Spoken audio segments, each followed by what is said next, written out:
Saya pernah bikin videonya tentang siapakah tentang bagaimana menjelaskan Trinitas kepada orang Islam. Terus yang kedua membedakan tubuh, jiwa dan roh. Dua kaitan ini akan berkaitan ya. Banyak orang menjelaskan Trinitas dengan cara Sabelian, tidak salah. Banyak orang menjelaskan Trinitas dengan cara Unitarian, tidak salah. Banyak orang tidak suka dengan Trinitas seperti Saksi Yehova, juga tidak salah. Ya, itu adalah satu pemahaman kita, seberapa jauh kita memahami Sang Pencipta dan memahami Yesus. Nah, kemudian nanti di pelajaran tubuh, jiwa, dan roh, itu nanti saya sejakan lagi ya, dalam pelajaran tubuh, jiwa, dan roh itu saya bedakan. Karena manusia itu terdiri tubuh, jiwa, dan roh, dan itulah yang disebut dengan esa. Jadi kalau saya punya tubuh, jiwa, dan roh, rohnya Paul, rohnya jiwanya Paul, tubuhnya Paul kan bukan tiga, itu kan tetap satu. Seperti Muhammad, ya kan, arwahnya ada di Basrah, Gentayangan, bangkainya ada di di Masjid Nabawi. Apakah Muhammad ada dua? Kan enggak kan, tetap satu namanya, Muhammad tetap satu. Berpisah antara arwah dengan bangkainya. Tetapi apakah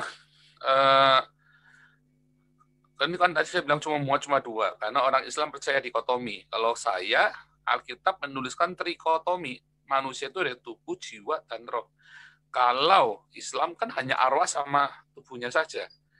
Nah, makanya saya bilang dalam Islam itu ada dua. Tetapi kalau dalam Kristen itu ada tiga, tubuh, jiwa, dan roh.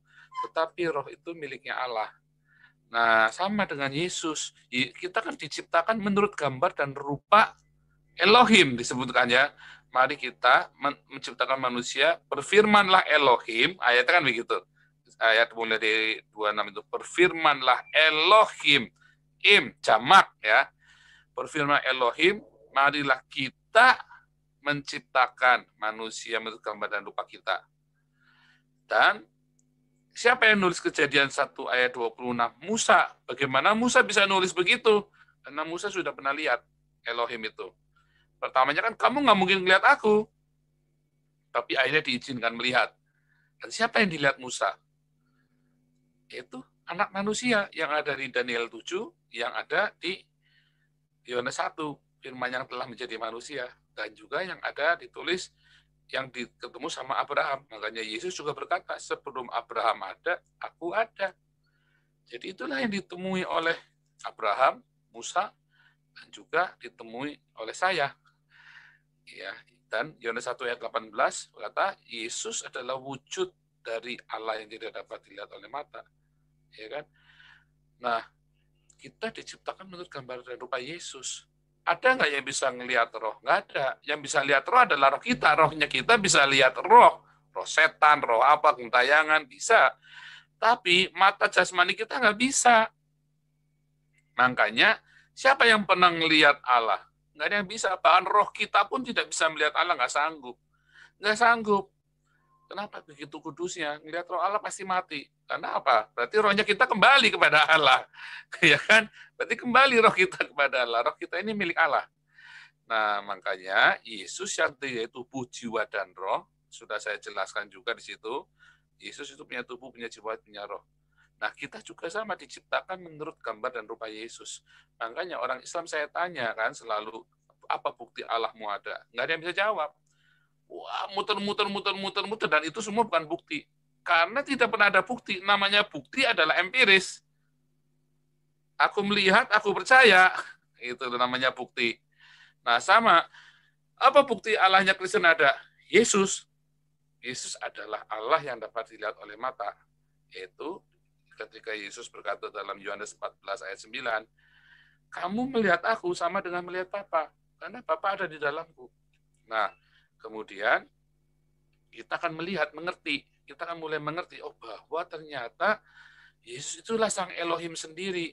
Nah, walaupun pengakuan sebagai Elohim nggak penting, yang penting Yesus adalah Tuhan satu-satunya dalam hidup kita, itu yang paling penting. Nah, makanya teman-teman, jangan memaksa orang untuk percaya Yesus adalah Allah. Karena itu nggak penting. Kuan Im juga Allah, Jilaihu juga Allah, Roro Kidul juga Allah, Dagon, Baal itu semua Allah, disebut Allah. Nah, tapi siapa yang menjadi tuanmu? Itu siapa yang menjadi tuanmu?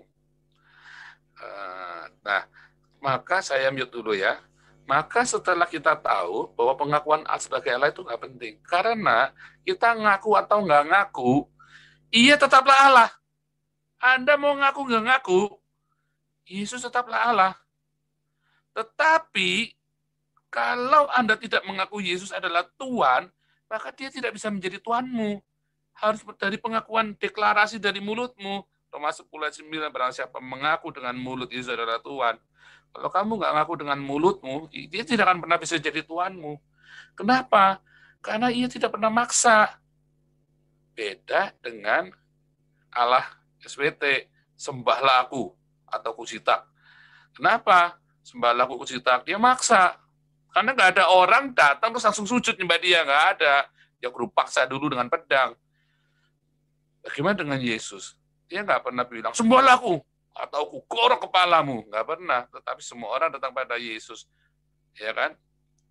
Pasti sujud menyembah. Manusia, malaikat, bahkan iblis pun datang pada Yesus sujud menyembah.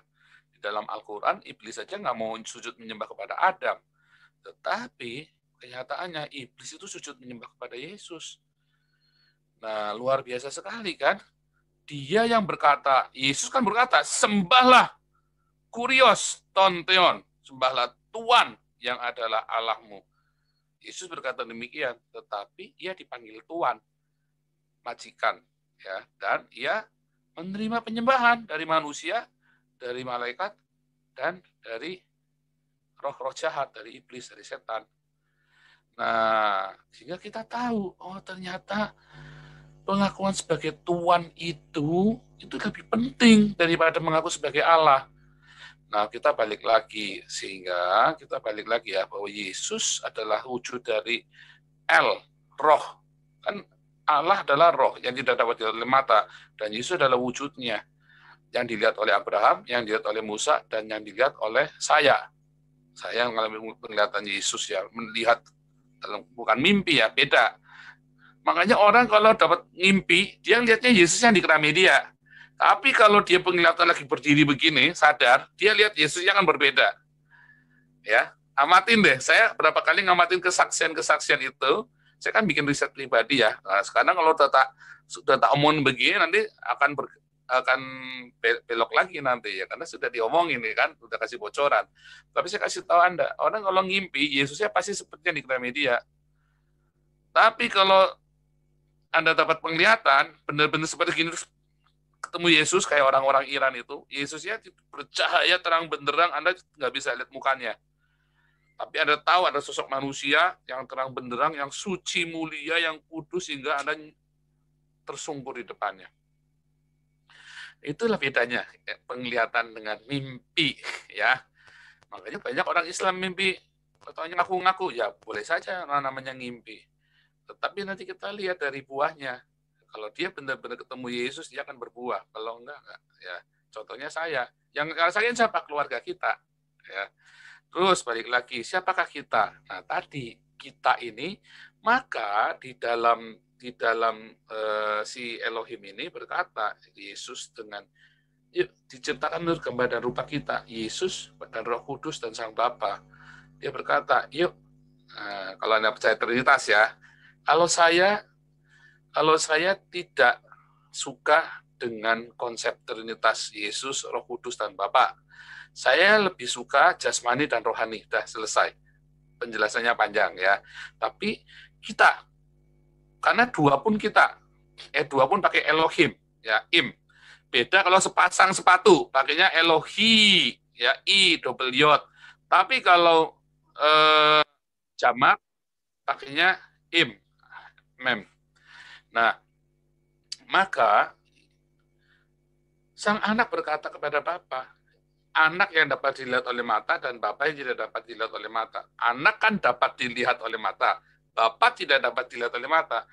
Maka berkata, mari ciptakan manusia sesuai dengan gambar kita, yaitu manusia yang jasmani dan yang rohani. Jadi kita itu siapa? Kita itu adalah Yesus. Itu Pak Siliwangi. Ya.